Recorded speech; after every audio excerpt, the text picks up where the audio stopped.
We as humans have conditions that are due to our processes as humans. Most of them have to do with elimination, our waste processes. And the biggest fear that I have is that the coronavirus, it has the ability to shift so randomly.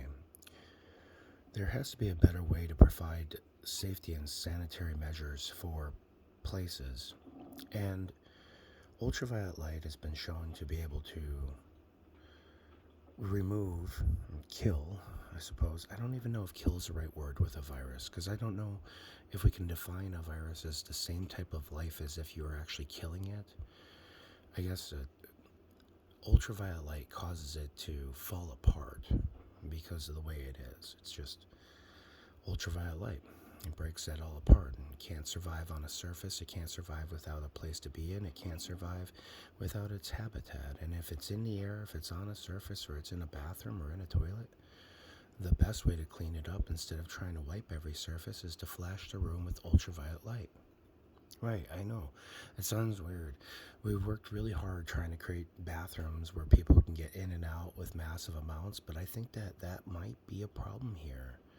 Even when we get a handle on the COVID and we start really working it out, places like stadiums and baseball fields and places like that, they're actively going to have to test their water from their bathrooms for transmission while they're doing what they do. We're going to have to start regulating our waste and our bathrooms in a better way. I really do think Bill's got an idea here. I mean, think about it. If the world had a better way to eliminate its refuge, how many things would we remove from our society that people are getting sick from? And what is refuse? What is refuse? It's a lot different when it's a physical matter or property of human. When that type of physical matter, refuse, is removed, then it's completely different. Is there a way that we could put this refuse through tubes, and on the way to the sanitation centers, we could have the tubes layer out so that the water goes through them, and then we can fluoresce them with ultraviolet light, so that way the light's bright enough that it actually goes through the tubes, so that way if there's any virus in the water, we actually actively kill it. Is there a possibility of that? Think about that, right? So all the wastewater is getting processed, but instead of just getting processed, it's going through these tubule systems that allows it to be moved at a thinner ratio, so that way we can actually hit the whole thing with ultraviolet light, so that way the process of cleaning and filtration is therefore modified by using ultraviolet light in the first place. And instead of just having bathrooms where people go in and out and the light goes on and off, when the person leaves, the bathroom turns on a bright ultraviolet light and all the surfaces are automatically clean, because we stop providing additional surfaces to be dirty.